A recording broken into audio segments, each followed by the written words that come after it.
problema ko sa T3, T4 sa leeg. Na-diagnose ako ng scoliosis. Kasi, ano yan? Stenosis? Stenosis means narrowing, compression, pagkipot, Tapos, stenosis. bulging disc. Saan? Sa, hindi ko alam kung saan parte. Pero pag nakatayo ako, sabi nga, ang tayo ko, hindi pa tayo. Okay, sige, upo kayo rito. Pero yung pangkaraniwan na nakaramdaman nyo ngayon, saan yung pinakamasakit? Yung portion na talagang nagra-radiate yung mga kirot-kirot, saan yung mga pinaka-problem ngayon? Lower back. Lower back. Ang T kasi, ang ibig, para sa inyong kalaman, yung mga baka bagong nanonood, ang T kasi ibig sabihin ng T, thoracic. Sabi mo T3. Dito ang T3. Oo, T2, T3. T2, T3 yan. Dito kasi C1, C2, C3, C4, C5, C6, C7. Parang C4 yata. Yun, kasi mahalagang malaman natin para alam ko yung pupuruhan. Naapektuhan yung aking nagkaroon ako ng weakness. Cervical yan. Cervical. Oo, C, cervical. C3, C4, C1, C2, C3, C4, C5, C6, C7. Kasi dapat dalawa ako lagyan ako ng tornilyo dito, dalawa. Bakit daw? Ang tawag nila doon sa i-fuse nila, cervical fusion. Ibig sabihin, yung tama yung sinabi nyo kanina, may stenosis kayo. Ang ibig sabihin kasi ng stenosis is narrowing or pagkipot. Compression. Kasi ang disc natin sa cervical, yan. May mga ala-alawan siya. Ala-alawan. Ngayon, ang stenosis kasi... Gas-gas na lang. Jerry ko. Oh, sige na. Okay, sir.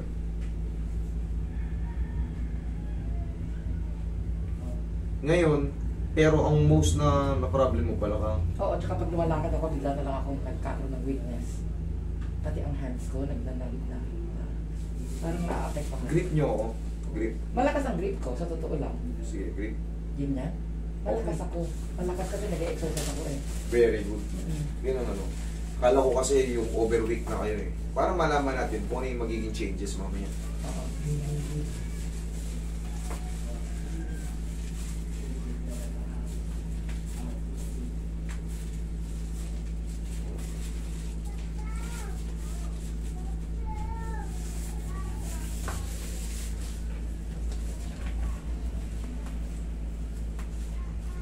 Matagal na ba yung karamdaman nyo ngayon? Oo, matagal na 2010 pa.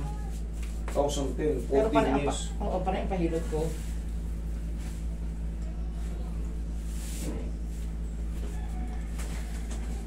Relax na nga.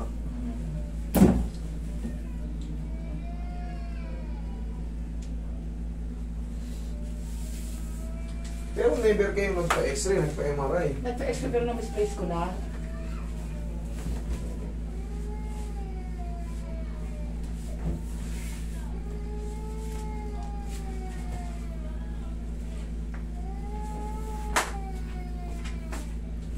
Pero hindi naman siya totally severe. Hindi naman. Tayo. Kaya pwede natin kanatiin ito. Wala Kasi- naman kayong operation? Wala. Okay, good. Yung lang, hysterectomy lang. Ano yun? Pagtanggal ng mga mattress at ovary. Okay. Relax na. Yan! Sabo. Higa kayo ng tihaya o ba rin yung shoes nyo? Susukatin ko yung paa nyo. Kung bakit sinasabi nyo parang tagilid kayo. Tabingi nga ako pag tumayo. Yan, malalaman natin yun. Medyas.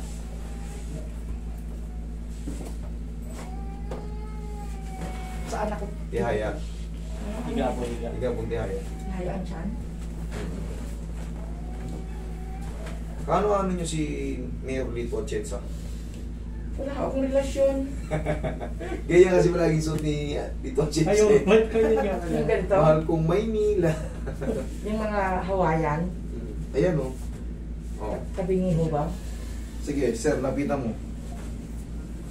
Dito kayo. Tingnan mo kung ano mas sumaba. Sige, pagdikitin nyo lang, mami. Ito, mas mahaba ito. Mas mahaba, ano? Oo, mas mahaba ito. Ayan, makikita mo naman dito. Sige, straight lang. Makikita nyo yun dito. Ayan o. Oo. Okay? Kaya pala sinasabi nyo, minsan, Tabingi ako. Sabi ng kaibigan ko. meron na kasi mga more than half inch. More than half inch eh. Parang mag-1 inch eh. Pero kaya natin to. Wala kayong napatigil pagkano. Salamat po. Inahatak lang yan. Pag hindi kaya nahatak, Roy, kuha ka ng blade. Tumutulog Mahaba din. to. Bawasan natin kaunti. Umaba eh. Hindi, nangyayari talaga yun.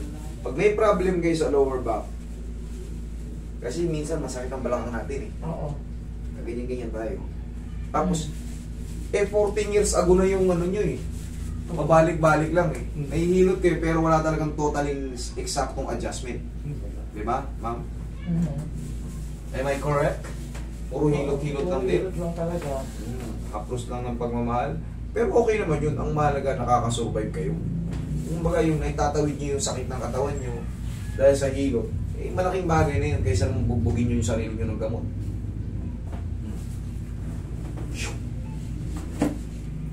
Pagdikitan natin ngayon. Patay na. Oh, hindi ako nagsabi niyan ha, siya. Oh, ayan. Patay na. Oh. Patay na ha? Oh, patay na. Tagilid. Tagilid. Tagilid. Ito parang mandit. Ano?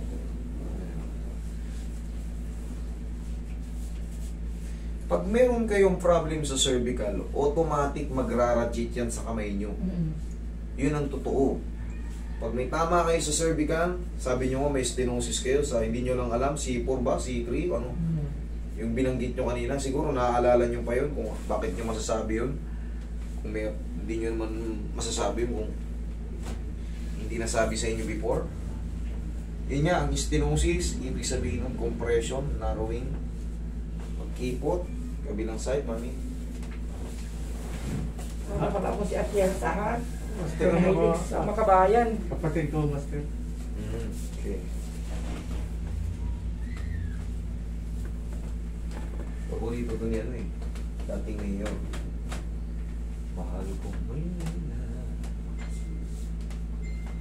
Okay na pa.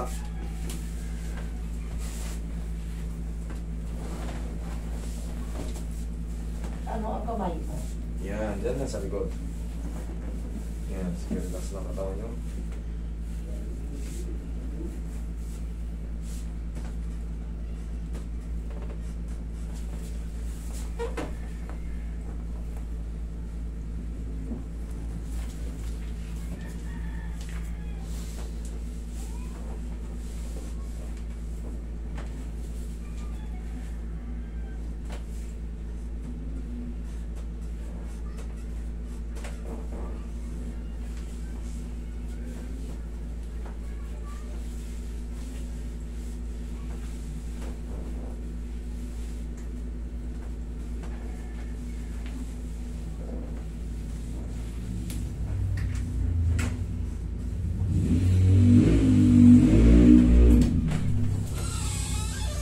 Ano?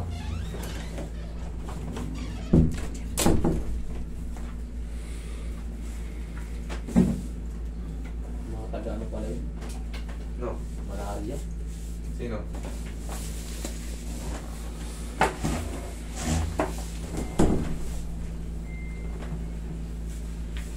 Kasi yung balakang niya.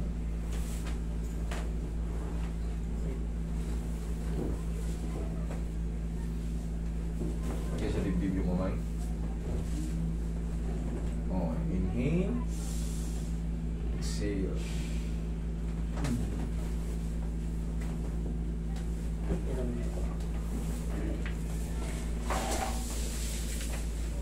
Yeah, few seconds. Tapos si Mama Sats, ulit yung dito nyo. Para guminhawa yung buong likod mo. Anong gagawin ko? Upo na kayo. Ay, ganun po ba? Hindi, pinaghintay ko lang kayo na. Hindi kasi pwedeng agad tumayo. Pag na-traction kayo, minsan, yung mga compression or stenosis, umangat, biglang dalo yung dugo. Oo. Baka sakaling, ay baka may impact sa inyo. Oo. Yung mag-flow yung pagkaipit, mahilo kayo. Kaya, pinag-aantay ko muna ng ilang segundo. Kaya yun ang ano, yun ang purpose nun. Kaya pinag-aantay ko muna ng ilang segundo bago ko patayuin. Ah, ganun po. Lalo't may high blood po ako. Yes! Yung biglang pasok ng ano, Hilo ka dun. mahilo ka talaga. Kahit nga hindi i-traction eh, di ba alam mo yung biglang pasok ng dugo? Nakaupo ka lang tapos. Nakaupo ka lang, namamalid yung paa mo. Tayo Oo. kaya, yung kahit hindi na, nakaupo ka, Tapos biglang tayo ka. biglang tayo. Nagiging ano, star eh. Yes, correct. Ganun yung ano, yun yung para, siyempre, hindi ko naman ituturo yan sa, hindi ko yan i-apply kung wala akong knowledge about dyan.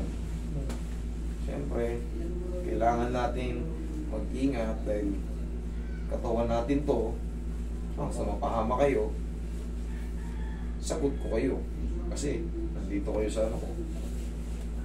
Pero sana, yung mga lalapit sa akin, magsabi ng totoo kung may operation, kung may mga may mga fracture before.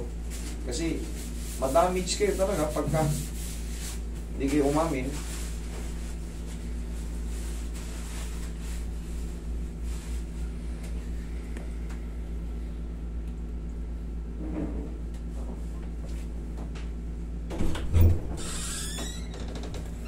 No. Yan. Check nyo, ma'am. Balakang nyo, pati yung mga shoulder nyo.